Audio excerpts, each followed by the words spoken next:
નમસ્કાર મિત્રો, ધોરણ 9 મેથ્સના રિવિઝન લેક્ચર એનટીએસી માટે જે આપણે કરી રહ્યા છીએ એના અંતિમ લેક્ચરમાં આપનું ફરીથી હાર્દિક સ્વાગત છે. આજે આપણે ધોરણ 9ના ભૂમિતિના છેલ્લા 3 પ્રકરણો ચતુષ્કોણ, ત્રિકોણ અને સમાંતર બાજુ ચતુષ્કોણનું ક્ષેત્રફળ અને વર્તુળ, આ 3 પ્રકરણોનો અભ્યાસ અત્યારે આપણે કરવો છે. 1 બાય 1 ચર્ચા શરૂ કરીએ. સૌથી પહેલા જ્યારે આપણે ચતુષ્કોણની ચર્ચા શરૂ કરીએ ને, તો સૌથી પહેલા ચતુષ્કોણ પ્રકરણ જે છે એની અંદર જો વાત કરીએ તો ધોરણ 8 થી તમે ચતુષ્કોણ ભણતા આવો છો. 8માં પણ ચતુષ્કોણની સમજ એવું 3 નંબરનું ચેપ્ટર આવતું હતું, ચેપ્ટર નંબર 3, અને ધોરણ 9માં પણ તમારે ચતુષ્કોણ આવે છે. સૌથી પહેલા બેઝિક વસ્તુઓની વાત નથી કરતો કે ચતુષ્કોણને 4 બાજુ હોય, 4 ખૂણા હોય, 4 શિરોબિંદુ હોય, 2 વિકર્ણો હોય, બરાબર. દરેક ચતુષ્કોણને આટલી વસ્તુઓ હોય. વાત શરૂ કરું છું ચતુષ્કોણના પ્રકારોથી. તો સૌથી પહેલું જે બેઝિક કન્સેપ્ટ જે છે ચતુષ્કોણ પ્રકરણનો એ છે ચતુષ્કોણના પ્રકારો, ટાઈપ્સ ઓફ ક્વાડ્રિલેટરલ્સ. મુખ્ય 2 પ્રકારના ચતુષ્કોણ હોય, એક હોય અંતર્મુખ ચતુષ્કોણ અને બીજા પ્રકારના જે ચતુષ્કોણ એ હોય બહિર્મુખ ચતુષ્કોણ. અંતર્મુખ ચતુષ્કોણ અને બહિર્મુખ ચતુષ્કોણ. હવે અંતર્મુખ ચતુષ્કોણ કોને કહેવાય? જેના વિકર્ણો ન છેદે. અંતર્મુખ ચતુષ્કોણ કોને કહેવાય? જેના વિકર્ણો ન છેદે એવા પ્રકારનો ચતુષ્કોણ. દાખલા તરીકે આ ચતુષ્કોણ હું ડ્રો કરું તો અંતર્મુખ ચતુષ્કોણ છે, કારણ કે આના વિકર્ણો સામસામે તમે દોરશો ને તો આ બેનો વિકર્ણ, આ બેનો વિકર્ણ એ છેદશે નહીં. જ્યારે ચતુષ્કોણનો બીજો પ્રકાર જે છે એ છે બહિર્મુખ ચતુષ્કોણ, જેમાં તમે કોઈ પણ બહિર્મુખ ચતુષ્કોણ દોરશો, બરાબર, તો એના વિકર્ણો દોરશો તો એ છેદશે, બરાબર. ચાલો, બહિર્મુખ ચતુષ્કોણના 3 પ્રકાર પડશે. એક પડશે સમલંબ ચતુષ્કોણ, એક પડશે સમાંતર બાજુ ચતુષ્કોણ અને એક પડશે પતંગ આકારનો ચતુષ્કોણ. કેવા આકારનો? પતંગ આકારનો ચતુષ્કોણ. સમલંબ ચતુષ્કોણ, સમાંતર બાજુ ચતુષ્કોણ અને પતંગ આકાર ચતુષ્કોણ. સમલંબ ચતુષ્કોણ કોને કહેવાય? તો આવા પ્રકારનો ચતુષ્કોણ જે ચતુષ્કોણમાં સામસામેની બાજુની 2 જોડ પૈકી કોઈ પણ એક જ જોડ પરસ્પર સમાંતર હોય. સમાંતર બાજુ ચતુષ્કોણ કોને કહેવાય? આવા પ્રકારનો ચતુષ્કોણ, બરાબર. જે ચતુષ્કોણમાં સામસામેની બાજુની 2 જોડ પૈકી બંને જોડ, સામસામેની બાજુની બંને જોડ પરસ્પર સમાંતર હોય. આ બંને સામસામેની બાજુ પણ સમાંતર હોય ને આ રીતે સમાંતર હોય, બંને જોડ પરસ્પર સમાંતર હોય. પતંગ આકાર ચતુષ્કોણ તમને ખબર હોય, બરાબર છે. તો આને જે છે આપણે પતંગ આકાર કહીશું. આ બાજુ સરખી હોય ને આ બાજુ સરખી હોય, ત્યારે આ જે આકાર બને છે પતંગ આકાર ચતુષ્કોણનો આકાર બને છે. ક્લિયર? ચાલો, અહીંથી આગળ વધીએ, પ્રકાર પાડીએ. તો સબાચના આગળ 2 પ્રકાર પડે છે. એક છે સમબાજુ ચતુષ્કોણ અને એક છે લંબચોરસ. આ 2 મુખ્ય પ્રકાર પડે છે અને બંનેનો જે મિશ્ર પ્રકાર છે એ છે ચોરસ. શું છે ભાઈ? ચોરસ છે. જો સમબાજુ ચતુષ્કોણ કોને કહેવાય? તો ધ્યાન આપજો, હોય સમાંતર બાજુ ચતુષ્કોણ જેવો જ તે, જે સમાંતર બાજુ ચતુષ્કોણની ચારેય બાજુઓના માપ સરખા હોય અને જે સમાંતર બાજુ ચતુષ્કોણના ચારેય ખૂણાઓના માપ સરખા હોય, એટલે કે દરેક ખૂણો 90 નો હોય, એને લંબચોરસ કહેવાય. કારણ કે ચતુષ્કોણના 4 ખૂણાનો સરવાળો 360 થાય, એટલે 360 ભાગ્યા 4 કરશો એટલે દરેક ખૂણો 90 90 90 90 આવી જશે. હવે વાત કરીએ ચોરસની, તો ચોરસ કોને કહેવાય? તો કે સમબાજુનો પણ દીકરો છે, લંબચોરસનો પણ. એટલે એની ચારેય બાજુ હોય તે સરખી હોય ને ચારેય ખૂણા પણ કાટખૂણા હોય. ચારેય બાજુ હોય તે સરખી હોય ને ચારેય ખૂણા તે શું હોય? કાટખૂણા હોય. તો તમને કોઈ સમબાજુની વ્યાખ્યા પૂછે તો જે સમાંતર બાજુ ચતુષ્કોણની ચારેય બાજુ સરખી થાય એને સમબાજુ કહેવાય. જે સમાંતર બાજુ ચતુષ્કોણના ચારેય ખૂણા સરખા થાય એને લંબચોરસ કહેવાય. પણ જે સમાંતર બાજુ ચતુષ્કોણની ચારેય બાજુ પણ સરખી હોય અને ચારેય ખૂણા પણ સરખા હોય એને ચોરસ કહેવામાં આવે. ચોરસની 3 વ્યાખ્યાઓ થાય. બીજી વ્યાખ્યા એવી પણ આપી શકાય, જે સમબાજુ ચતુષ્કોણના ચારેય ખૂણા સરખા થાય અથવા જે લંબચોરસની ચારેય બાજુ સરખી થાય એને પણ ચોરસ કહેવામાં આવે. તો આ મુખ્ય ચાર્ટ છે, ખરેખર ધોરણ 8 લેવલનો ચાર્ટ છે, પણ તમને આ બેઝિક વસ્તુ ચતુષ્કોણમાં ખબર હોવી જોઈએ, કારણ કે આના આધારે MCQ પુષ્કળ બનાવી શકાય લેવલ 1 માટે, બરાબર. એવું પૂછે કે કયા ચતુષ્કોણના વિકર્ણોના માપ સરખા હોતા નથી પણ બંને વિકર્ણો કાટખૂણે દુભાગે છે? તો જવાબ આવે સમબાજુ. હવે તમને પ્રકાર જ નથી ખબર તો ગુણધર્મો તો ક્યાંથી ખબર પડે? ક્લિયર? તો પહેલા ચતુષ્કોણના પ્રકારોની ખબર હોવી જરૂરી છે. એ પછી આપણે ગુણધર્મોની વાત કરીએ. ગુણધર્મોમાં સૌથી પહેલા સમાંતર બાજુ ચતુષ્કોણના ગુણધર્મો, સબાચ એટલે કે સમાંતર બાજુ ચતુષ્કોણના ગુણધર્મોની વાત કરીએ. હવે 8મા ધોરણમાં તમે આ ગુણધર્મો શીખ્યા છો અને 9મા ધોરણમાં તમે એક એક ગુણધર્મને સાબિત કર્યો છે. 8મા ધોરણમાં ગુણધર્મો જે છે એ તમે સ્વીકારી લેતા હતા, 9મા ધોરણમાં એ જ ગુણધર્મોને તમે શું કરતા હતા તો કે સાબિત કરતા હતા. ક્લિયર? શું ગુણધર્મો છે? સૌથી પહેલો ગુણધર્મ કે સમાંતર બાજુ ચતુષ્કોણના કોઈ પણ એક વિકર્ણ દ્વારા બનતા બંને ત્રિકોણો એકરૂપ હોય. સમાંતર બાજુ ચતુષ્કોણના કોઈ પણ એક વિકર્ણ દ્વારા બનતા બે ત્રિકોણો એકરૂપ. આ બે ત્રિકોણો એકરૂપ થશે કઈ શરત મુજબ? ખૂબાખૂ શરત મુજબ. કેમ ખૂબાખૂ શરત મુજબ? આ ખૂણો ને આ ખૂણો સરખા જે ઝેડ બને છે, આ ખૂણો ને આ ખૂણો સરખા જે ઝેડ બને છે, અને આ વિકર્ણ જે છે એ બંને ત્રિકોણોનો સમાન બાજુ છે, એટલે ખૂબાખૂ શરત મુજબ આ બે ત્રિકોણો એકરૂપ થાય એટલે કહી શકાય કે આ બે ત્રિકોણો એકરૂપ થઈ ગયા. તો પહેલો ગુણધર્મ શું ભણ્યા? સબાચના વિકર્ણ દ્વારા બનતા બંને ત્રિકોણો એકરૂપ હોય. હવે બંને ત્રિકોણો એકરૂપ થઈ ગયા, એમાં સીપીસીટી લગાડશો તો આ બાજુ ને આ બાજુ સરખી સાબિત થઈ જશે. આ બે ત્રિકોણોને એકરૂપ સાબિત કર્યા, સીપીસીટી લગાડો એટલે આ બાજુ સરખી સાબિત થાય, એટલે સામ સામેની બાજુઓ સરખી થાય એવું પણ સાબિત થઈ ગયું. શેમાં? તો કે સબાચમાં સામ સામેની બાજુઓ સરખી થઈ જશે. ક્લિયર છે? એવી રીતે સીપીસીટી લગાડશો તમે તો સામ સામેના ખૂણા એટલે કે આ ખૂણો અને આ ખૂણો પણ સીપીસીટી અનુસાર સરખા થાય, એટલે સબાચમાં સામ સામેના ખૂણા પણ સરખા સાબિત કરી શકાય. ક્લિયર? પછી એક ગુણધર્મ એવો પણ છે કે સબાચના વિકર્ણો પરસ્પર દુભાગે છે. આ પહેલો વિકર્ણ, આ બીજો વિકર્ણ, એ બંને ધારો કે અહીંયા છેદતા હોય આ બિંદુએ, બરાબર, તો દુભાગે છે એનો અર્થ શું થાય? તો કે આ ટુકડો ને આ ટુકડો સરખા થાય અને આ ટુકડો અને આ ટુકડો સરખા થાય. આ મિનિંગ છે દુભાગે છે, બરાબર. એના વિકર્ણો હંમેશા કેવા થશે? તો કે દુભાગશે. ક્લિયર? આટલી ખબર પડે છે. ઓકે, એક ખાસ એક પ્રમેય આપણે આવો સાબિત કરતા હતા. જો આ તો બહુ ઇઝીલી સાબિત થઈ જાય, બરાબર છે. તમે કોઈ પણ શરતને આધારે આને સાબિત કરી શકશો, બરાબર છે. આ દુભાગશે કઈ રીતે એને. ઓકે છે? ચાલો હવે સમજવાની કોશિશ કરજો. અહીંયા આગળ જો આ લઈ લો કે જો કોઈ ચતુષ્કોણની સામ સામેની બાજુની કોઈ પણ એક જ જોડ સમાન અને સમાંતર બંને હોય, સમાન પણ હોય અને સાથે સાથે સમાંતર પણ હોય, તો એ ચતુષ્કોણ સબાચ જ હોય. જો કોઈ ચતુષ્કોણમાં સામ સામેની બાજુની કોઈ પણ એક જોડ સમાન અને સમાંતર હોય તો એ ચતુષ્કોણ શું થાય? તો કે સબાચ થાય.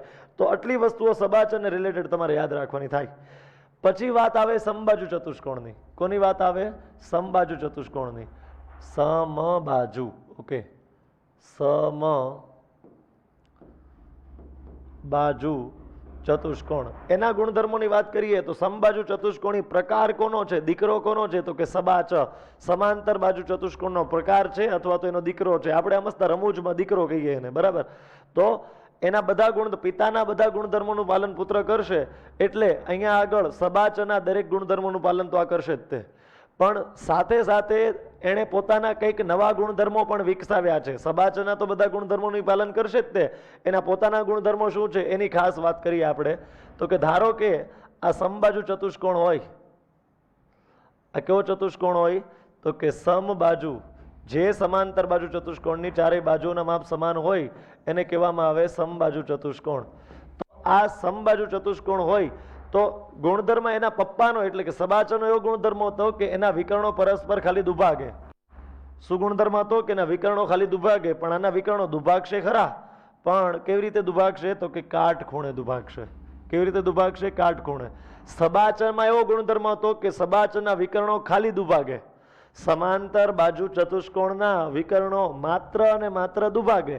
જ્યારે સમબાજુ ચતુષ્કોણનો શું ગુણધર્મ છે? તો કે સમબાજુ ચતુષ્કોણના વિકર્ણો દુભાગે ખરા, પણ કઈ રીતે? તો કે કાટખૂણે દુભાગે. કઈ રીતે દુભાગે? કાટખૂણે દુભાગશે. ક્લિયર છે? ચાલો, આટલી વસ્તુ ક્લિયર થઈ ગઈ. એક ગુણધર્મ બીજો ઈ પણ સાબિત કરી શકાય, જો કે ઈ ગુણધર્મ તરીકે ખાસ 9મા ધોરણમાં છે નહીં, પણ યાદ રાખજો, તમને MCQમાં કામ લાગી શકે છે. જો આ પણ સાબિત કરી શકાય, બરાબર. એકરૂપ ત્રિકોણો બનાવીને ધારો કે આ સમબાજુ ત્રિકોણ હોય, બરાબર, અને આના બંને વિકર્ણો તમે દોરો છો, તો સમબાજુ ચતુષ્કોણનો વિકર્ણ શિરોબિંદુ આગળ રચાતા ખૂણાઓને દુભાગે છે. એટલે કે આ ચારેય ખૂણા સરખા થાય.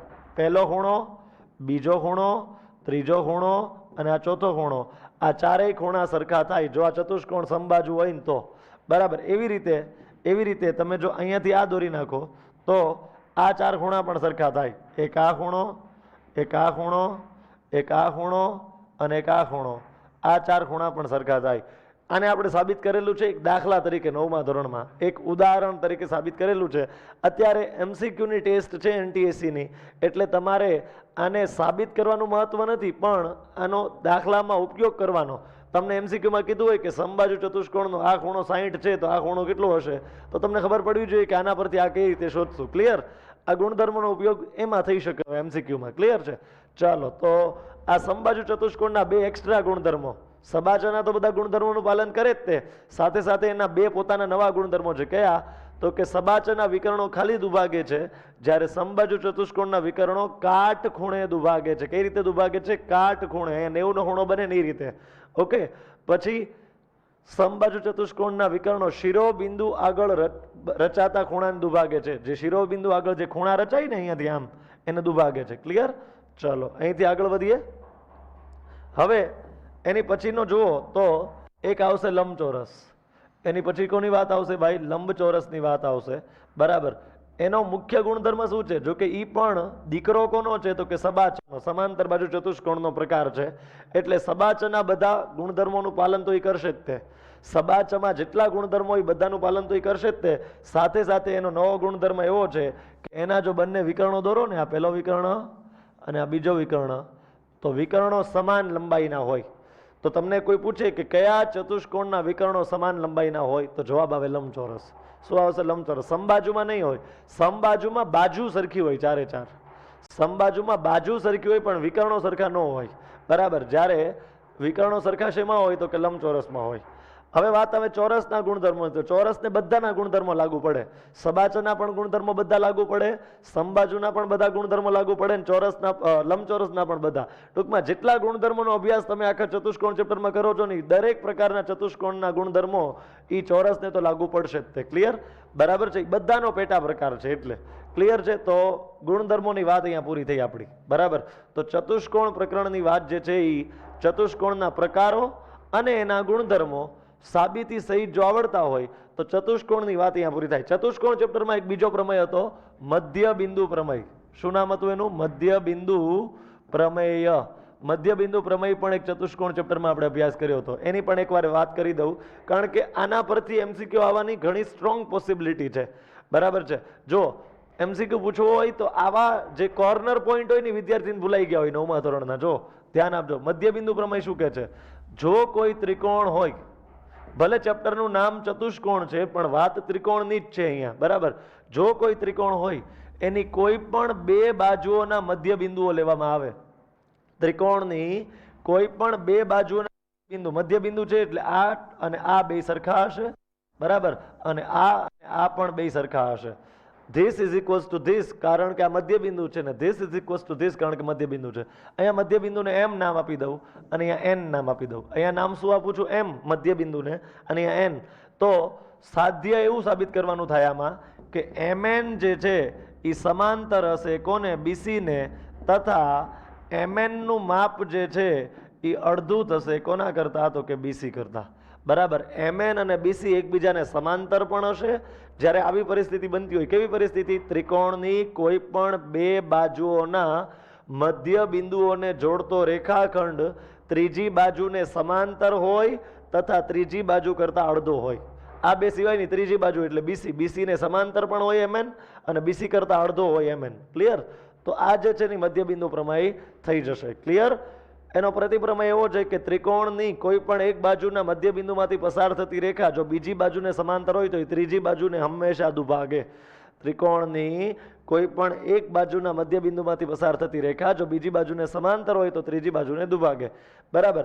હવે મધ્ય બિંદુ પ્રમેયને આધારે મેં એક અગત્યનું પરિણામ સાબિત કરાવ્યું હતું, એ એકવાર યાદ કરાવ્યું હતું. ધારો કે આ સમલંબ ચતુષ્કોણ હોય. કેવો ચતુષ્કોણ હોય? સમલંબ ચતુષ્કોણ. સમલંબ ચતુષ્કોણની પહેલા વ્યાખ્યા ખબર હોવી જોઈએ. જે ચતુષ્કોણમાં સામસામેની બાજુની બે જોડ પૈકી કોઈ પણ એક જ જોડ પરસ્પર સમાંતર હોય, તો જો સામસામેની આ જોડ સમાંતર છે જ્યારે આ જોડ સમાંતર નથી એટલે સમલંબ ચતુષ્કોણ કહેવાય.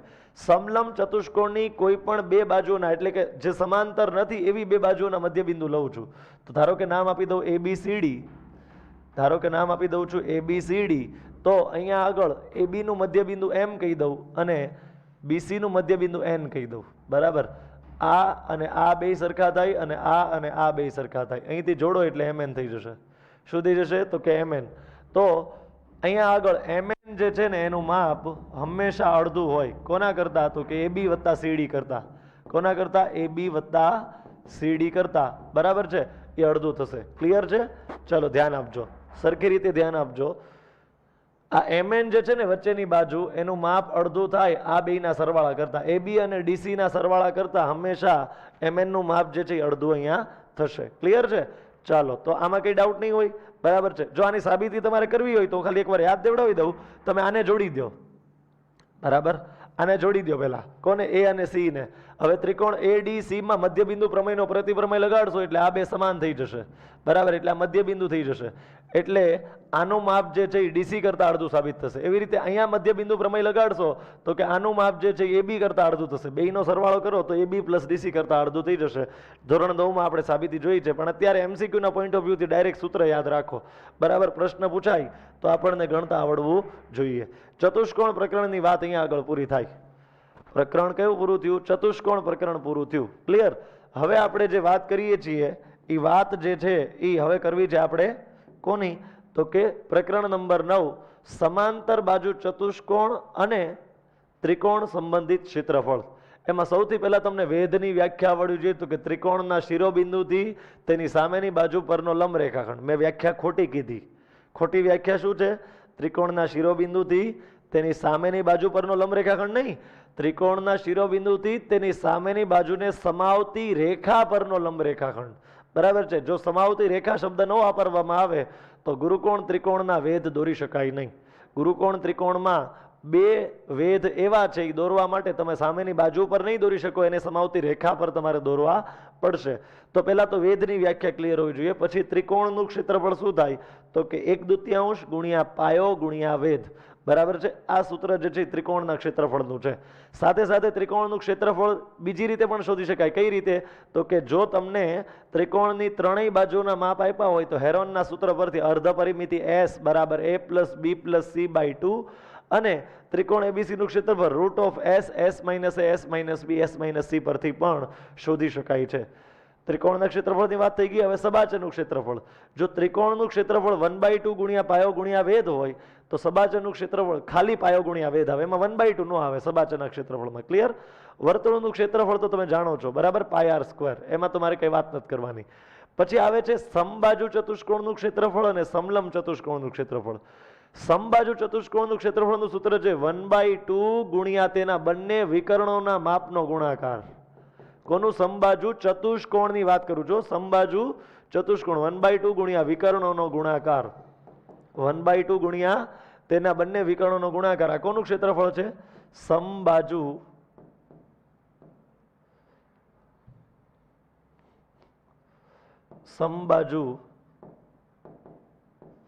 ચતુષ્કોણનું ક્ષેત્રફળ શોધવાનું સૂત્ર છે આ. 1/2 ગુણ્યા વિકર્ણોનો ગુણાકાર. જ્યારે સમબાજુ ત્રિકોણ પૂછે ને, સમબાજુ ચતુષ્કોણ નહીં હો, સમબાજુ ત્રિકોણ. તમને બધાને ખબર હશે, તમે વર્તુળ ચેપ્ટરમાં શીખ્યા હશો ધોરણ 10 માં. જોકે શીખ્યા તો તમે ધોરણ 9 માં હતા, પણ એનો ઉપયોગ ઘણી વાર કર્યો હશે. √3/4 ગુણ્યા બાજુનો વર્ગ. શું છે? બાજુનો વર્ગ. √3/4 ગુણ્યા બાજુનો વર્ગ. આનો ઉપયોગ તમે વર્તુળ સંબંધિત ક્ષેત્રફળમાં કર્યો હશે એટલે તમને યાદ હશે ખાસ. બરાબર? ચાલો, 1/2 ગુણ્યા વિકર્ણોનો ગુણાકાર. આનો ઉપયોગ બહુ રેરલી આવતો હશે, પણ તમને MCQ પૂછાય કે સમબાજુ ચતુષ્કોણ ABCD માં વિકર્ણ AC નું માપ એટલું છે, વિકર્ણ BD નું માપ એટલું છે, તો એ ચતુષ્કોણનું ક્ષેત્રફળ કેટલું થાય? તો આ સૂત્ર જો તમને ખબર હોય તો બહુ બેઝિક લેવલનો MCQ કહેવાય. બરાબર? ચાલો, પછી સમલંબ ચતુષ્કોણનું ક્ષેત્રફળ. કોનું? સમલંબ ચતુષ્કોણનું ક્ષેત્રફળ. બરાબર છે? તો એનું સૂત્ર શું છે? તો કે 1/2 ગુણ્યા બે સમાંતર બાજુ વચ્ચેનું લંબ અંતર ગુણ્યા બે સમાંતર બાજુઓનો સરવાળો. બરાબર છે? 1/2 ગુણ્યા બે સમાંતર બાજુઓ વચ્ચેનું લંબ અંતર ગુણ્યા બે સમાંતર બાજુઓનો સરવાળો. એટલે કે શું? જો ધારો કે તમારી પાસે આવું હોય ABCD નામનો સમલંબ ચતુષ્કોણ હોય, એની અંદર વેધ જે છે એ AM નામનો દોરવામાં આવે તો 1/2 ગુણ્યા બે વચ્ચેનું લંબ અંતર એટલે AM ગુણ્યા બે સમાંતર બાજુઓનો સરવાળો એટલે AB વત્તા DC. શું થશે? AB વત્તા DC. આ સૂત્ર તમારું સમલંબ ચતુષ્કોણનું ક્ષેત્રફળ શોધવા માટે થઈ જશે. આટલું ક્લિયર થતું હશે. ક્લિયર? ચાલો, બાકીના સૂત્રો તો મેં મૌખિક ચર્ચા કરી લીધી છે. ખાલી ત્રિકોણ હોય સાદો તો 1/2 ગુણ્યા પાયો ગુણ્યા વેધ, કે કાટકોણ ત્રિકોણ હોય તો એ 1/2 ગુણ્યા પાયો ગુણ્યા વેધ. કાટકોણ ત્રિકોણમાં બે વેધ ઓલરેડી દોરેલા હોય, આપણે એક જ દોરવો પડે. ધારો કે કોઈ એમ કે કાટકોણ ત્રિકોણ આમાં વેધ દોરો, તો ઘણા શું કે ખબર, એક જ વેધ દોરીએ કાંઈ. કયો? તો કે અહીંથી આમ. એટલે ભાઈ 3 દોરીએ કાંઈ. જો એક અહીંથી આમ પહેલો વેધ, અહીંથી આમ બીજો વેધ, એક આ ત્રીજો વેધ. ખરેખર હોય 3 પણ એમાંથી 2 તો ઓલરેડી દોરેલા જ હોય, કંપનીમાંથી તૈયાર જ દોરેલા હોય, તો આપણે દોરવાના ખાલી એક જ બાકી રહે. બરાબર છે? ગુરુકોણ ત્રિકોણમાં 3 વેધ દોરી શકાય. બરાબર? એક ત્રિકોણની અંદર આવશે ને 2 વેધ ત્રિકોણની બહાર આવશે. બરાબર છે? તો આ જો સૂત્રો તમને 8મા ધોરણના યાદ હોય તો પહેલા તો આના બેઝિક MCQ તમે ગમે ત્યારે સોલ્વ કરી શકો. પછી આની 2 ઇમ્પોર્ટન્ટ થિયરી આવી છે કે ધારો 3 ઇમ્પોર્ટન્ટ થિયરી. પહેલી થિયરી, ધારો કે તમારી પાસે 2 સમાંતર રેખાઓ હોય. બરાબર? 2 શું હોય? તો સમાંતર રેખા હોય. આ 2 સમાંતર રેખાઓની વચ્ચે ધારો કે 2 સબાચા આવેલા હોય. એક ગ્રીન કલરનો સબાચો દોરું છું. કયા કલરનો? ગ્રીન કલરનો. દેખાય છે? જો આ ગ્રીન કલરનો એક સબાચો, થોડુંક ડાર્ક કરું આને. એક ગ્રીન કલરનો સબાચો દોરું.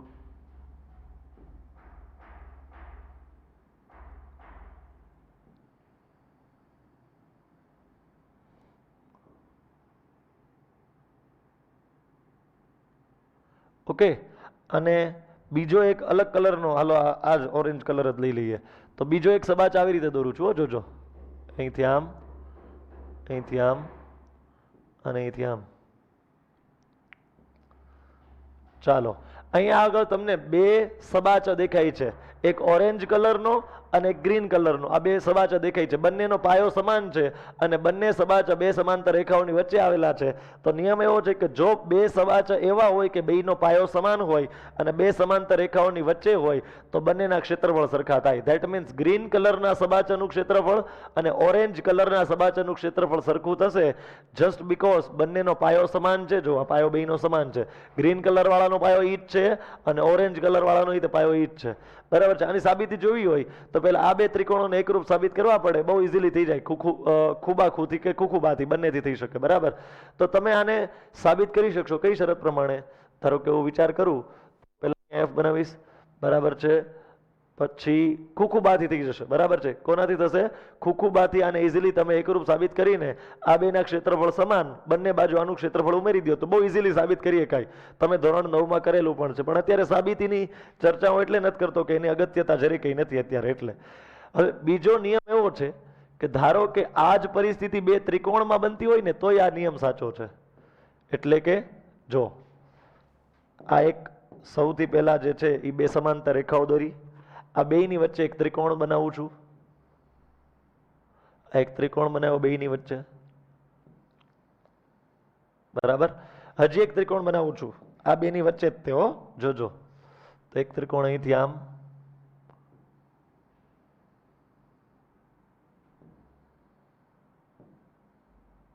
તો જો એક ઓરેન્જ કલરનો ત્રિકોણ છે ને ગ્રીન કલરનો ત્રિકોણ છે.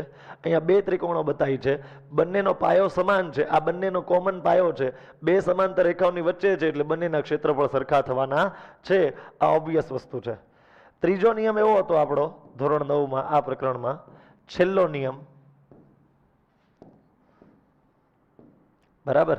આવું હોય, આ 2 સમાંતર રેખાઓ એની વચ્ચે ધારો કે પહેલા હું એક દોરું છું સબાચો. પહેલા શું દોરું છું? એક સબાચો દોરું છું. તો એક સમાંતર બાજુ ચતુષ્કોણ દોરી લઉં. જોજો, આ એક સમાંતર બાજુ ચતુષ્કોણ દોરાઈ ગયો. 2 સમાંતર રેખાઓની વચ્ચે એક સબાચો દોરો, બીજો એક ત્રિકોણ દોરો. એક સબાચો ને એક ત્રિકોણ. તો જો આ એક ત્રિકોણ દોરું છું. જો કે ત્રિકોણ આમ જ દોરવો જરૂરી નથી, પણ ખાલી બેયનો પાયો સમાન હોવું જોઈએ, 2 સમાંતર રેખાઓની વચ્ચે હોવા જોઈએ. તો આ કિસ્સામાં ત્રિકોણનું ક્ષેત્રફળ સબાચા કરતા અડધું થશે. આ ત્રિકોણ છે ને, આ ત્રિકોણ એનું ક્ષેત્રફળ અડધું થાય કોના કરતા? સબાચા કરતા. ક્લિયર?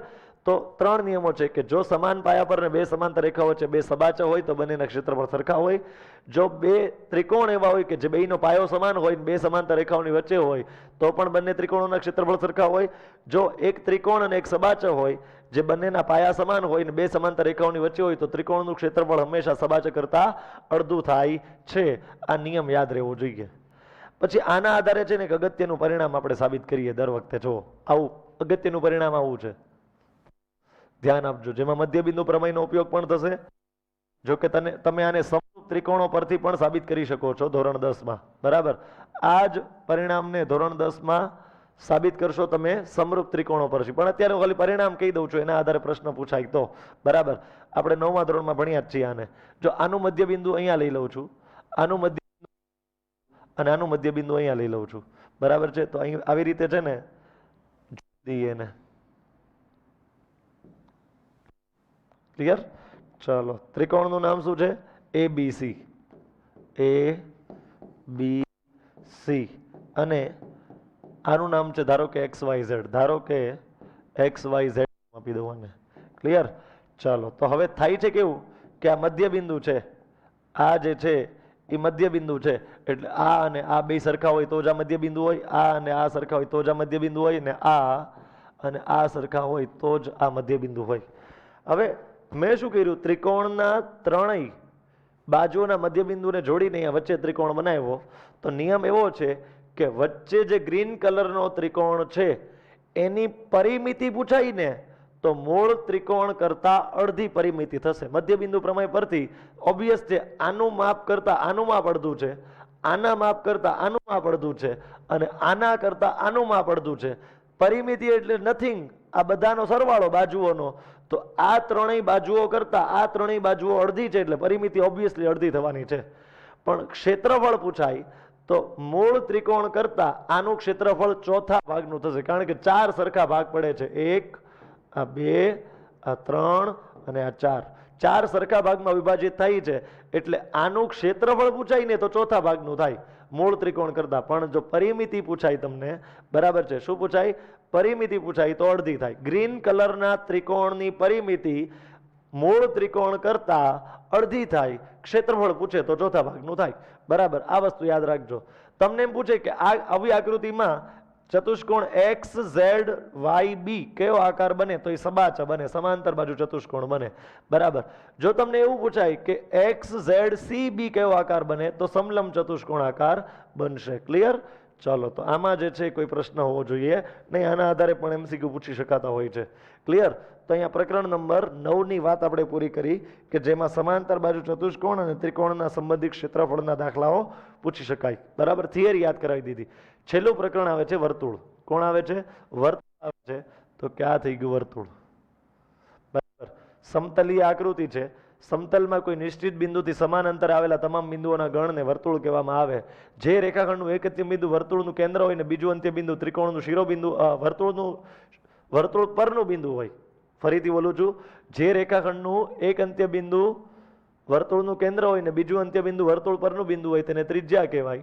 બરાબર, જે રેખાખંડના બંને અંત્ય બિંદુ વર્તુળ પર આવેલા હોય એને જીવા કહેવાય. વર્તુળની મોટામાં મોટી જીવા અથવા તો કેન્દ્રમાંથી પસાર થતી જીવાને વર્તુળનો વ્યાસ કહેવાય. વ્યાસ એક પ્રકારની જીવા છે, પણ દરેક જીવા એ વ્યાસ નથી. ક્લિયર? ચલો, પછી વ્યાસનું માપ ત્રિજ્યા કરતા બમણું હશે. બરાબર, હવે અહીંથી આગળ આપણે વાત કરીએ છીએ ચાપની. જો કે આ બધું હવે તમે ક્ષેત્રફળમાં એકવાર યાદ કર્યા હશે. આ લઘુ ચાપ, બરાબર, ને અહીંથી એટલી છે એને કહેવાય ગુરુ ચાપ. માની લો અહીંથી એટલી છે એને શું કહેવાય? તો કે વર્તુળ ચાપ કહેવાશે. ક્લિયર? ચાલો, તો આ બેઝિક વસ્તુઓ જે છે એ પહેલા તમને યાદ આવી ગઈ હશે. હવે અહીંથી આગળ વધીએ, આગળનો ટોપિકની ચર્ચા કરીએ આ પ્રકરણમાં. તો પહેલા તો વૃત્તાંશ અને વૃત્તખંડ ધોરણ 9 માં ખાલી તફાવત આવતો હતો. હવે તો તમે એના ઉપર આધારિત આખું પ્રકરણ ભણ્યા છો, પણ છતાંય તે ધોરણ 9 માં પણ આપણે એની ચર્ચા કરી છે, એટલે ઝડપથી યાદ કરાવી દઉં છું. હું તમને એવું સમજાવતો હતો કે પિઝાના ટુકડા જેવો આકાર હોય ને વૃત્તાંશ કહેવાય, તો આને કહેવાય વૃત્તાંશ. પણ આ જે છે ને લઘુ વૃત્તાંશ કહેવાય. બરાબર, જ્યારે આ જે છે ને આખો, બરાબર, આ એ ગુરુ વૃત્તાંશ કહેવાય. બરાબર, વૃત્તાંશ બે છે, વૃત્તાંશ આ પણ છે ને આ પણ છે, પણ આ લઘુ વૃત્તાંશ છે ને આ ગુરુ વૃત્તાંશ છે. એવી રીતે વૃત્તખંડની વ્યાખ્યા આપણે એવી કહેતા હતા કે જીવા તેને સંગત ચાપ દ્વારા ઘેરાતો પ્રદેશ. એટલે આ જે છે ને એ વૃત્તખંડ થાય, આ લઘુ વૃત્તખંડ થાય ને આ ગુરુ વૃત્તખંડ થાય. આ તો બેઝિક હવે તમારું ક્લિયર થઈ જ ગયું છે, કારણ કે આખું પ્રકરણ એક ભણ્યા છો હવે તમે આના પર આધારિત. હવે ખાસ જે નિયમો છે ને, તો એટલી વસ્તુ યાદ રાખજો. 3 અસમરેખ બિંદુ હોય ને, 3 અસમરેખ બિંદુઓ, એમાંથી કેટલા વર્તુળો પસાર કરાવી શકાય? 1 અને માત્ર 1, એટલે કે અનન્ય. 3 અસમરેખ બિંદુઓમાંથી 1 અને માત્ર 1 વર્તુળ પસાર કરાવી શકાય. 3 સમરેખ બિંદુ હોય ને તો એમાંથી એક પણ વર્તુળ પસાર કરાવી શકાય નહીં. દુનિયાનું એકેય વર્તુળ એવું નહીં મળે જે આ ત્રણેયમાંથી પસાર થાય. 2 બિંદુ હોય ને, 2, તો આ 2 માંથી પસાર થતા અસંખ્ય વર્તુળ મળે. ધારો કે આ એક વર્તુળ મળ્યું, બરાબર, એક બીજું વર્તુળ મળે જે 2 માંથી પસાર થતું હોય, આવા અસંખ્ય મળે. એની રચના આપણે આખી કરી છે ધોરણ 9 માં, બરાબર. અત્યારે હું હવે તમને સાબિતી આપવા નહીં બેસું, સાબિતી મેં તમને ધોરણ 9 માં આપી દીધી છે દોરાવીને, બરાબર. અત્યારે તમે એમ કહેશો સાહેબ કઈ રીતે અસંખ્ય વર્તુળ, તો હું જવાબ નહીં આપી શકું, કારણ કે અત્યારે રિવિઝન થાય છે. એની સાબિતી તો ધોરણ 9 માં મેં આપેલી છે, ને અત્યારે NTSC માં સાબિતીનું મહત્વ નથી, MCQ નું મહત્વ છે. તો યાદ રાખજો, એક બિંદુમાંથી અસંખ્ય વર્તુળ પસાર થાય, 2 બિંદુમાંથી પણ અસંખ્ય વર્તુળ પસાર થાય, 3 સમરેખ બિંદુમાંથી એક પણ વર્તુળ પસાર ન થાય, 3 અસમરેખ બિંદુમાંથી 1 અને માત્ર 1, એટલે કે અનન્ય વર્તુળ પસાર થશે. ક્લિયર? આ 4 થિયરી પણ યાદ રાખજો, MCQ માં ઘણીવાર પૂછાયેલી છે. ઓકે, પછી અમુક નિયમો હતા. શું નિયમ હતો? ખૂણા પર આધારિત. જો આવો નિયમ હતો, ધારો કે વર્તુળની કોઈ લઘુ ચાપ હોય, કેવી ચાપ હોય? લઘુ ચાપ હોય, એણે કેન્દ્ર સાથે કંઈક ખૂણો બનાવ્યો હોય. જો આને કહેવાય લઘુ ચાપે કેન્દ્ર આગળ આંતરેલો ખૂણો, અને આને કહેવાય લઘુ ચાપે વર્તુળના બાકીના ભાગ પર આંતરેલો ખૂણો. તો આ ખૂણો x હોય તો આ 2x હોય. આ તમને ખબર હોવી જોઈએ કે લઘુ ચાપે કેન્દ્ર આગળ આંતરેલ ખૂણો બમણો હોય. કોના કરતા બમણો હોય? તો કે બાકીના ભાગ પર આંતરેલ ખૂણા કરતા, બરાબર છે. આ જ નિયમ જો તમે ગુરુચાપ પર લગાડવા જાઓ, આ જ નિયમ જો તમે ગુરુચાપ માટે સમજવા જાઓ, તો આ ધારો કે AB નામની ગુરુચાપ હું અહીંયા લઈ લઉં. જો અહીંથી આમ જોઉં ને તો આ ગુરુચાપ AB કહેવાય. તો આ કેન્દ્ર O થાય તો આ કહેવાય કેન્દ્ર આગળ ગુરુચાપે આંતરેલો ખૂણો. એનો વિપરીત કોણ એ ડબલ હોય. કોના કરતા? તો કે બાકીના ભાગ પર બનતા ખૂણા કરતા, બરાબર. તો આ ખૂણો x હોય ને તો આનો વિપરીત કોણ 2x હોય, બરાબર. આ લઘુચાપ AB માટે વાત કરી, આ ગુરુચાપ AB માટે વાત કરી. અર્ધવર્તુળ ચાપ હોય, બરાબર. કેવી ચાપ હોય? અર્ધવર્તુળ ચાપ. અર્ધવર્તુળ ચાપ ત્યારે જ બને કે જ્યારે વ્યાસ દોરવામાં આવે ત્યારે, બરાબર. તો એનો અંતર્ગત ખૂણો જે છે એ કાટખૂણો હોય. એની પણ સાબિતી આપી શકાય. તમને ખબર છે કે આ ડબલ હોય, આ એની કરતા અડધો હોય. આ ડબલ હોય, ઉપરનો એની કરતા અડધો હોય. તો આ ખૂણો 180 છે, એ ડબલ છે, તો એની કરતા અડધો, ઉપર 90 થવાનો છે. આ સરળ કોણ છે ને, સીધી રેખા કેટલાનો ખૂણો બનાવે? 180 નો. તો આ 180 છે તો ઉપરનો એની કરતા અડધો, એટલે 90 જ હોય, બરાબર. તો આ થિયરી જે છે એના આધારે MCQ બની શકે છે. સાથે સાથે એક જ વૃત્તખંડ ખૂણા. હવે વૃત્તખંડ કોને કહેવાય ને, તમે ધોરણ 10 માં વધારે ક્લિયર કરી નાખ્યું છે. ધોરણ 9 માં પણ આપણે વાત કરેલી વૃત્તખંડની, બરાબર છે. ધારો કે હું અહીંયા આગળ એક જીવા દોરી દઉં, બરાબર, તો આ કહેવાય લઘુ વૃત્તખંડ, ઉપરનો કહેવાય ગુરુ વૃત્તખંડ. તો આ બધા ખૂણા જે હું દોરું છું ને એક જ વૃત્તખંડની અંદર છે. જોઈ લો, આ બધા ખૂણાઓ એક જ વૃત્તખંડની અંદર છે. તો આ બધાના માપ જે છે એ સમાન હોવાના છે. એ 100%ની વાત છે. બધાના માપ કેવા હોવાના છે? સમાન. આ ખૂણો બોલો કે આ ખૂણો બોલો કે આ ખૂણો બોલો કે આ ખૂણો બોલો કે આ ખૂણો બોલો, બધા ખૂણાના માપ સમાન હોય, કારણ કે બધા ગુરુ વૃત્તખંડમાં, એક જ વૃત્તખંડ જીવા AB દ્વારા બનતા ગુરુ વૃત્તખંડમાં છે, બરાબર. એટલે બધાના માપ સરખા હશે. તો એક જ વૃત્તખંડના ખૂણા જે છે એ સરખા માપના હોય છે, બરાબર છે. પછી આપણે વાત કરતા હતા પરિવૃત્તની, બરાબર છે. પછી વાત કોની આવતી હતી? પરિવૃત્તની આવતી હતી. એના પરથી ચક્રીય ચતુષ્કોણ. પરિવૃત્ત કોને કહેવાય? બિંદુઓમાંથી એક વર્તુળ પસાર થાય. હવે 3 અસમાન બિંદુ હોય ને ત્રિકોણ પણ દોરી શકાય. તો આ વર્તુળ એવું વર્તુળ કે જે ત્રિકોણના 3 શિરોબિંદુઓમાંથી પસાર થતું હોય. ત્રિકોણના 3 શિરોબિંદુઓમાંથી પસાર થતા વર્તુળને પરિવૃત્ત કહેવાય. ની ત્રિજ્યાને પરિત્રિજ્યાને, એના કેન્દ્રને પરિકેન્દ્ર કહેવાય. ક્લિયર છે? ઓકે. પછી વાત આવે છેલ્લો ટોપિક પ્રકરણનો, ચક્રીય ચતુષ્કોણ.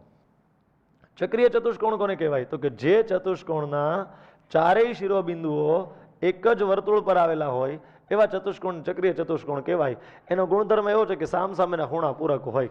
ચક્રીય ચતુષ્કોણના સામસામેના ખૂણા કેવા હોય? પૂરક. એટલે સામસામેના ખૂણાઓનો સરવાળો કેટલો થતો હોય? 180 થતો હોય, બરાબર છે. સબાચામાં ઉલટું હોય. સબાચામાં સામસામેના સરખા હોય, પાસ એના પૂરક હોય, બરાબર. અહીંયા સામસામેના પૂરક હોય. સબાચા કરતા આના ગુણધર્મો ઉલટા, બરાબર, ખૂણાની દ્રષ્ટિએ. ક્લિયર?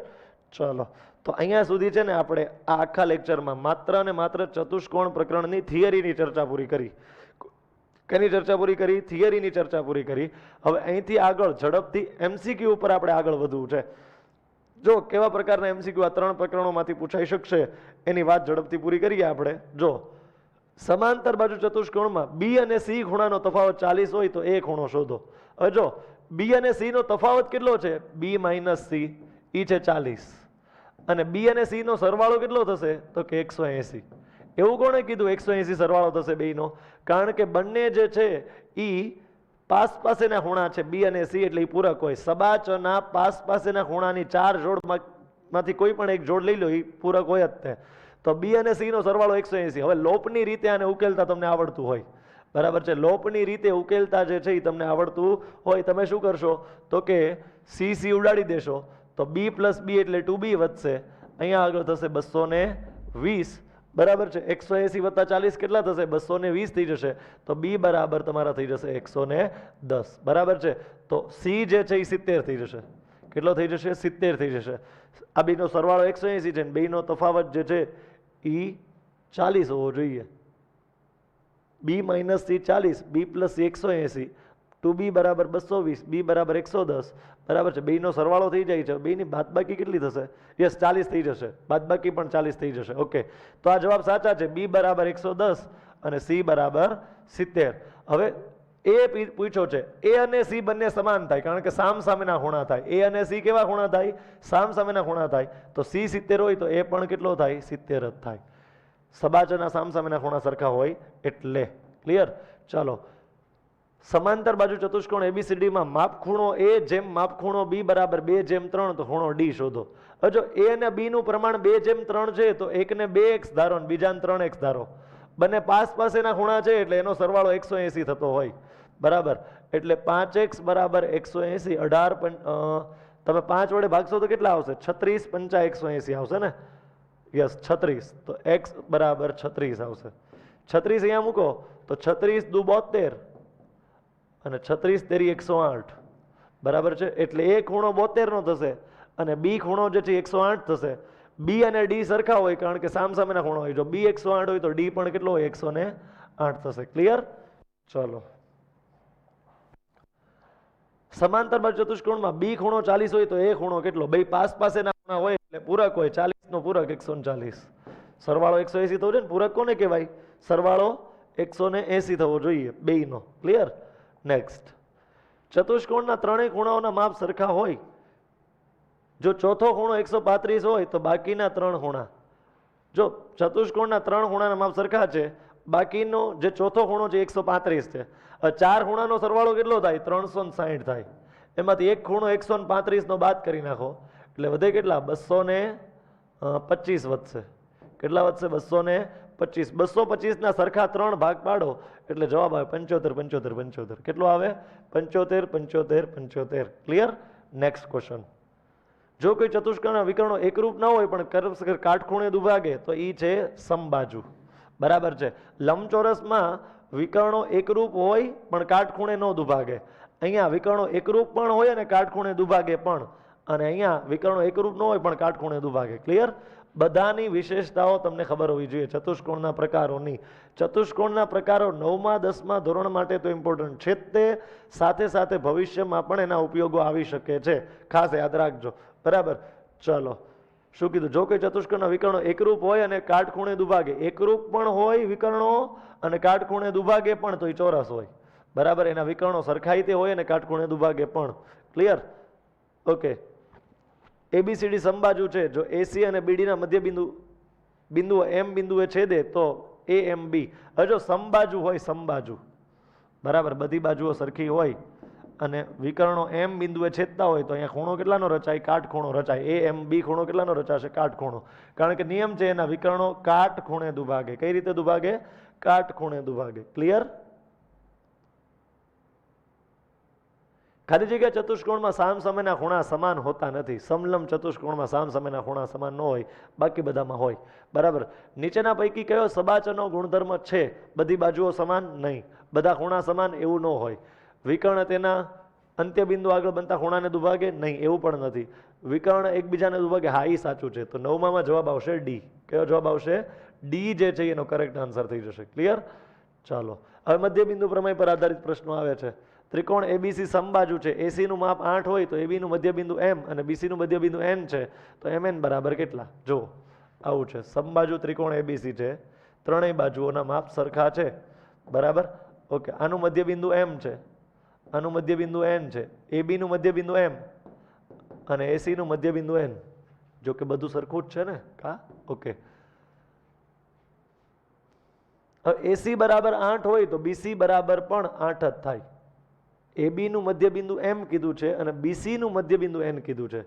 બીસી ફરીથી દોરવી પડશે. જુઓ તો, એ બી અને બી સી આવું થશે. એ બી નું મધ્યબિંદુ એમ અને બીસી નું મધ્યબિંદુ તો કે એન. આ ચારેય ટુકડા છે તો સરખા જ તે. એમ એન શોધવાનું છે. એસી નું માપ કેટલું છે? એસી નું માપ 8 છે. આ 8 હોય તો ઉપરનું એનું અડધું એટલે કે 4 થાય. એમ એન બરાબર કેટલા થાય? 4 થાય. ક્લિયર? એવો જ એક નિયમ મેં સમલંબ ચતુષ્કોણ માટે પણ શીખવાડ્યો હતો તમને. એવો જ એક નિયમ હતો. શું હતું? ધારો કે આ સમલંબ ચતુષ્કોણ હોય તમારો, બરાબર, આવું આપ્યું છે. સમલંબ ચતુષ્કોણ એબીસીડીમાં એડી સમાંતર બીસી, જ્યાં બીસી મોટો છે એડી કરતા, તો એ બી સી અને ડી, બરાબર. ઓકે, બીસી મોટો છે ને એડી જે છે એની કરતા નાનો છે, બરાબર. એબી અને સીડીના મધ્યબિંદુ પી અને ક્યુ છે, બરાબર. આનું મધ્યબિંદુ પી છે, આનું મધ્યબિંદુ ક્યુ છે. જો આને જોડશો એટલે પી ક્યુ બનશે, બરાબર. એડી બરાબર 6 હોય અને બીસી બરાબર 8 હોય તો પીક્યુ શોધો. આ બેના સરવાળા કરતા અડધું એટલે 7 હોય. કેટલું હોય ભાઈ? 7 હોય. આ નિયમ મેં તમને ભણાવ્યો હમણાં જ તે થિયરીમાં. ત્રિકોણ એબીસીની બાજુઓ એબી અને એસીના મધ્યબિંદુ પી અને ક્યુ છે, તો પી ક્યુ સીબી કેવો ચતુષ્કોણ બનશે? ઈ કયો. ચાલો હમણાં કહી દઈએ, આકૃતિ દોરીને કહી દઈએ. એ બી સી ત્રિકોણ છે, બરાબર. મધ્યબિંદુઓ કોના લીધા છે? એ બી અને એસીના, પી અને ક્યુ. આનું મધ્યબિંદુ પી છે, આનું ક્યુ છે. તમારે કેવો ચતુષ્કોણ બનાવવાનો છે? પી ક્યુ સીબી. પી ક્યુ સીબી. તો એ તો સમલંબ ચતુષ્કોણ બને છે. જો કયો ચતુષ્કોણ બને છે? સમલંબ ચતુષ્કોણ. ક્લિયર? માની લો અહીંયા હજી આર આપ્યો હોત તમને, અહીંયા આર મધ્યબિંદુ આપ્યું હોત ને તમને પી ક્યુ આર બી પૂછ્યો હોત, પી ક્યુ આર બી, તો સબાચ થાત, બરાબર. પણ તમને જે પૂછ્યો છે એનો જવાબ સમલંબ છે.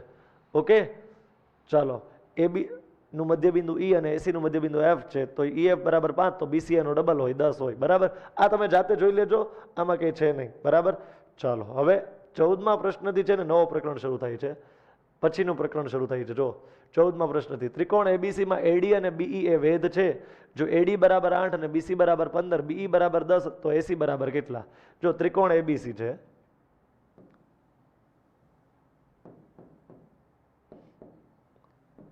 બરાબર.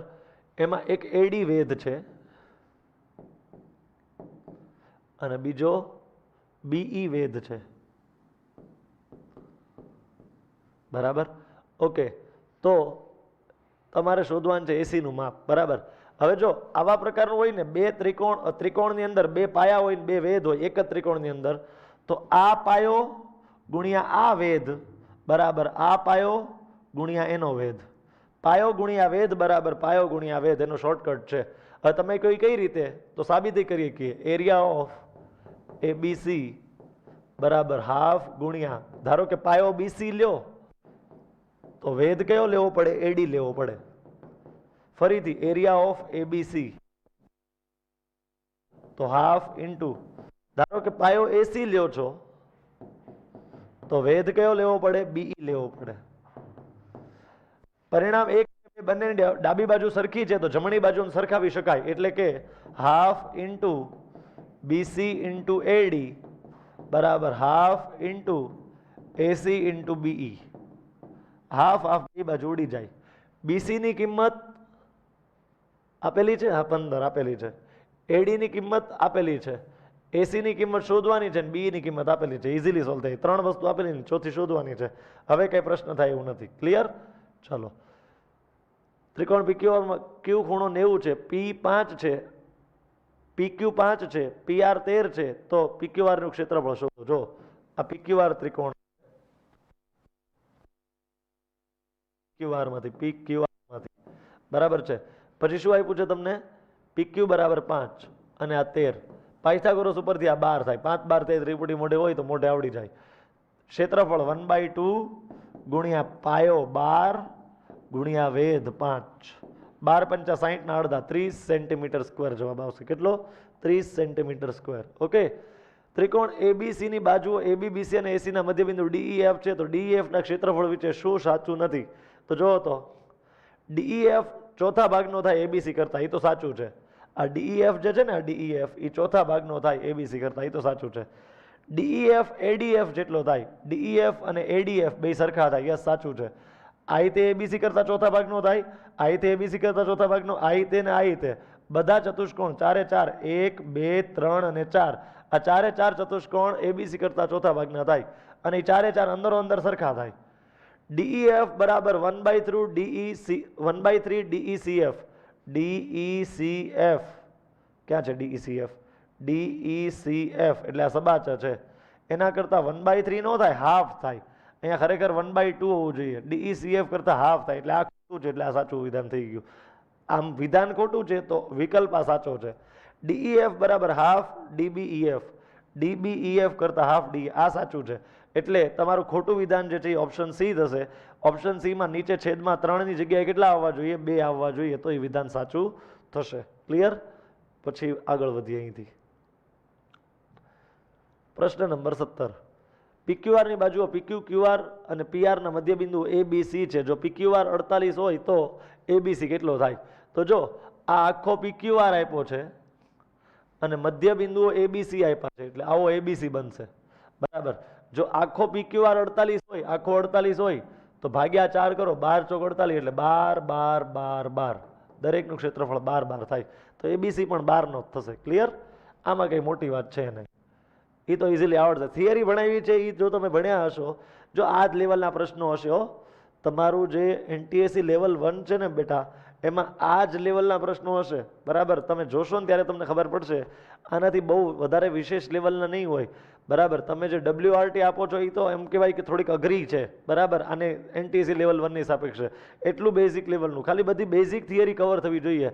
એક પણ બેઝિક થિયરી તમારા હાથમાંથી છૂટવી ન જોઈએ. બાકી મેથ્સમાં 20 માંથી 20 લાવવા બહુ સહેલા છે સેટમાં.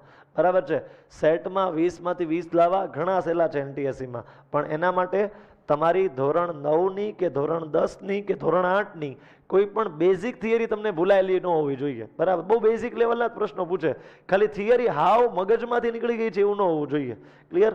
એના તમારે જો કદાચ ભૂલાઈ ગઈ હોય તો એને યાદ કરવાના પ્રયત્ન સ્વરૂપે જ તમે આ શરૂ કર્યું છે રિવિઝન લેક્ચર, અને આ છેલ્લો જ છે.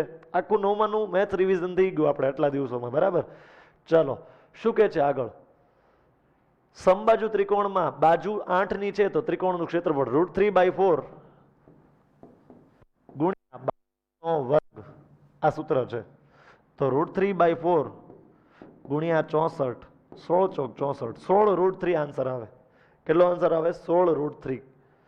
સમાંતર બાજુ ચતુષ્કોણ એબીસીડી માં એબી અને એએમ એ અનુક્રમે પાયાઓ બીસી અને સીડી પરના વેધ છે.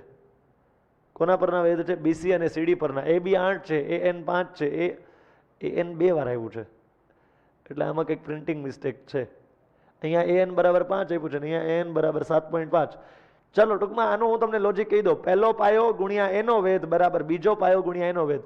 રકમમાં પ્રિન્ટિંગ મિસ્ટેક છે એટલે હું દાખલો સોલ્વ નથી કરાવતો, પણ એ ત્રિકોણનો હમણાં જે દાખલો કરાવ્યો ને, પરિણામ 1 અને 2 ને સરખાવ્યા હતા, આવું જ કરવાનું. પહેલો પાયો ગુણ્યા પહેલો વેધ બરાબર બીજો પાયો ગુણ્યા બીજો વેધ.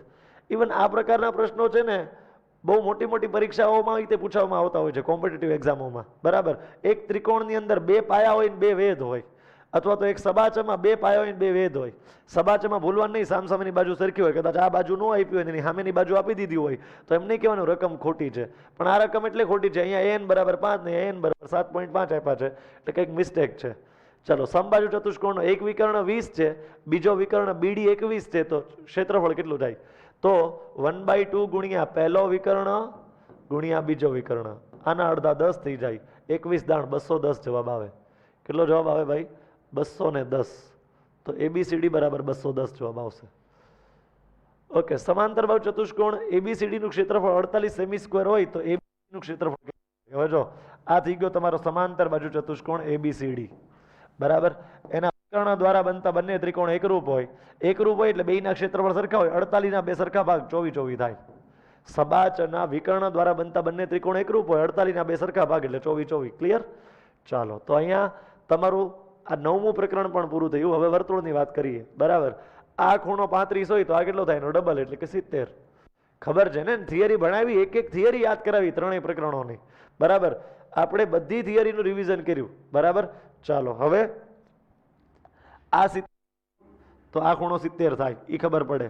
હવે આ ત્રિકોણની અંદર જો તમે જોશો ને, આ ત્રિકોણની અંદર તો એક ખૂણો 60 છે, એક 70 છે, એટલે કેટલા થયા? 130 થઈ ગયા. તો આને 50 થવું પડે. ડીબી એ ખૂણો 50 થવો પડે. ઈ જ પૂછો તો? હા, ઈ જ પૂછો તો 50. યસ, આ બધું તમે છે ને ધોરણ 9માં કર્યું જ છે હો. આ ખાલી રિવિઝન થાય છે તમારું. બરાબર, પણ થિયરી ખાસ યાદ હોવી જોઈએ. તમે એમ કહો કે સર મને થિયરી નથી આવડતી, દાખલા શીખવા છે, તો કોઈની શક્ય જ નથી ભાઈ. મેથ્સ થિયરી વગર આવડે જ નહીં. પહેલા થિયરી બેઝિક ખબર હોવી જોઈએ. ચક્રીય ચતુષ્કોણ ABCDમાં જો A 60 હોય તો C કેટલો? સામસામેના ખૂણા થાય A અને C, અને સામસામેના ખૂણા પૂરક હોય. ચક્રીય ચતુષ્કોણમાં સામસામેના ખૂણા પૂરક હોય. આ 60 હોય તો આ 120 થાય. બરાબર છે? A અને C સામસામેના ખૂણાઓ છે. બરાબર, ચક્રીય ચતુષ્કોણમાં PQRSમાં P અને R નો તફાવત 60 છે તો P ખૂણો શોધો. જો P માઇનસ R તમને 60 આપ્યા છે સામસામેના ખૂણા, અને સામસામેના ખૂણા પૂરક હોય ચક્રીય ચતુષ્કોણમાં, જો મિક્સ ન કરતા સબાચમાં પાસેના પૂરક હોય, ચક્રીયમાં સામસામેના પૂરક હોય. ભૂલ ન કરતા હો. ઓકે, તો અહીંયા શું થશે? R ઉડી જશે, તો અહીંથી P તમને મળી જશે. લોપની રીતે આનો ઉકેલ શોધી લો. બરાબર, ચાલો પછીનો પ્રશ્ન. એના માટે થોડુંક મારે થિકનેસ ઘટાડી નાખું. ચાલો, શું કે છે? ચક્રીય ચતુષ્કોણ. ઓકે, P કેન્દ્રિત વર્તુળમાં AB અને CD બે ભિન્ન જીવાઓ છે. બરાબર, P કેન્દ્રિત વર્તુળ છે. P કેન્દ્ર વાળું એક વર્તુળ છે. જો આ વર્તુળ છે, દેખાય છે? ઓકે, ચાલો, દેખાય છે. એનું કેન્દ્ર જે છે એ P છે. કયું છે? તો કે P કેન્દ્ર છે. ઓકે, ચલો, હવે AB અને CD બે ભિન્ન જીવાઓ છે, તો અહીંયા આગળ જીવા AB દોરી નાખું, AB, અને આ બાજુ જીવા જે છે એ CD દોરી નાખું, CD. બે ભિન્ન જીવાઓ છે. તેમના પરના લંબનો લંબપાદ અનુક્રમે M અને N છે. ધારો કે અહીંયા લંબપાદ M છે, લંબપાદ બિંદુ, અને અહીંયા લંબપાદ બિંદુ જે છે એ N બિંદુ છે. બરાબર, ઓકે, AB પર M અને CD પર N. ઓકે, હવે શું કીધું છે કે PM બરાબર 4.5 છે. આ અંતર જે છે ને 4.5 છે. બરાબર, AB બરાબર 9 છે. અચ્છા, PN પણ 4.5 છે. આ પણ 4.5 છે. જો AB જીવા 9 સેન્ટીમીટરની હોય તો આ જીવા કેટલી? તો એ પણ 9 જ હોય. કારણ કે નિયમ એવો છે કે જો બે જીવાઓ કેન્દ્રથી સમાન અંતરે હોય ને તો તે બે જીવાઓ સમાન લંબાઈની હોય. તો આ જીવાનું કેન્દ્રથી અંતર અને આ પણ જીવાનું કેન્દ્રથી અંતર સમાન છે, એટલે આ બે જીવાઓ એકરૂપ હશે. તો આ AB બરાબર 9 હોય તો CD બરાબર પણ 9 જ થાય. એમાં કોઈ નવાઈની વસ્તુ નથી. ક્લિયર? જો ત્રણ ભિન્ન બિંદુઓ સમરેખ હોય તો તેમાંથી એક પણ વર્તુળ પસાર થાય નહીં. ત્રણ ભિન્ન બિંદુઓ સમરેખ હોય તો એકય નહીં, અસમરેખ હોય તો એક અને માત્ર એક અથવા અનન્ય, બે બિંદુ હોય તો અસંખ્ય, એક બિંદુ હોય તો પણ અસંખ્ય. તો અહીંયા મિત્રો આપણું રિવિઝન જે છે આ પ્રકરણોનું પૂરું થાય છે. ધોરણ 9ના દરેક પ્રકરણને આપણે રિવાઇઝ કર્યા છે. એક થિયરીની ફરીથી ચર્ચા કરી છે. એના પર આધારિત MCQ કેવા કેવા લેવલ 1માં પૂછાઈ શકે એની ચર્ચા કરી છે. તમે ખાસ મારી સાથે રિવિઝન કર્યું હોય અને એની ઉપર કદાચ અડધી કલાકે એક ચેપ્ટરને આપી હશે ને તો વાંધો નહીં આવે. ખાસ યાદ રાખજો, સિલેક્શન કરવા માટે સેટમાં મેથ્સમાં 20માંથી 20 લાવવા બહુ સહેલા છે. બરાબર, ખાલી એક વખત બધી બેઝિક થિયરીનું રિવિઝન થઈ જવું જોઈએ. બરાબર, એક પણ બેઝિક થિયરી તમારી નજરમાંથી ન છૂટવી જોઈએ. એના માટે જો તમારી પાસે 8મા કે 9મા ધોરણની ફેરબુક પડી હોય તો થોડુંક વધારે સારું રહે. 10મું ધોરણ તો તમે અત્યારે ભણો જ છો એટલે તમને ખબર જ હોય કે અત્યાર સુધી તમે જે ભણ્યા છો એ અત્યારે થોડુંક વધારે તાજું હોય, કારણ કે તમે આ જ વર્ષે ભણ્યા છો. બરાબર, તો દરેક વસ્તુને પરફેક્ટલી તૈયાર કરો. બરાબર છે? મેથ્સ જે છે એમાં મેક્સિમમ મેં તમને કીધું 20માંથી 5 થી 7 પ્રશ્નો 9મા ધોરણના કે 8મા ધોરણના હોય, બાકીના 15-13 પ્રશ્નો 10મા ધોરણના હશે. એટલે એને પર થોડુંક વધારે ફોકસ તમારે કરવું જોશે. દરેકે દરેક વસ્તુઓને કવર કરવાની કોશિશ કરી છે. મેક્સિમમ પ્રયત્ન કરો. જે ગંભીરતાથી તૈયારી કરે છે ને સિરિયસલી ઘણા બધા લોકો કરે છે. ઘણા બધા લોકોના ડાઉટ મારા સુધી આવતા હોય છે રોજ વોટ્સઅપ પર, બરાબર છે, કે સર આ વસ્તુ આ કઈ રીતે થઈ, આ વસ્તુ આ કઈ રીતે થઈ. મેટના ઘણા બધા ડાઉટ આવે છે મારી સુધી. તો ઘણા બધા લોકો ગંભીરતાથી તૈયારી કરે જ છે. ખાસ એ લોકો બધા એવો પ્રયત્ન કરે કે મેક્સિમમ 20માંથી 20ની આસપાસ લોકો પહોંચે મેથ્સમાં ખાસ, બરાબર છે, અને મેટમાં 95ની ઉપર પહોંચે, બરાબર છે. આ પ્રયત્ન જો તમે કરશો તો સિલેક્શન પાક્કું છે, બરાબર છે. પછી ઓલા વિષયોમાં તો તમને વિષયવાર શિક્ષકો કહેતા હશે, પણ મારા વિષયમાં મેથ્સમાં સેટમાં 20માંથી 20 લાવવા કે મેટમાં 100માંથી 90 કે 95 ઉપર લાવવા જરી કંઈ અઘરા નથી. મેક્સિમમ પ્રયત્ન ખાલી કરવાનો છે. તો અહીંયા આપણું 9મા ધોરણનું રિવિઝન પૂરું થયું. ક્લિયર? તો આગળ મેટના લેક્ચરોથી તો આપણે મળતા રહીશું આગળના આખા વર્ષમાં પણ. ક્લિયર? પણ અહીંયા આગળ આપણું NTSE મેથ્સ ધોરણ 9નું રિવિઝન પૂરું થાય છે. Thank you.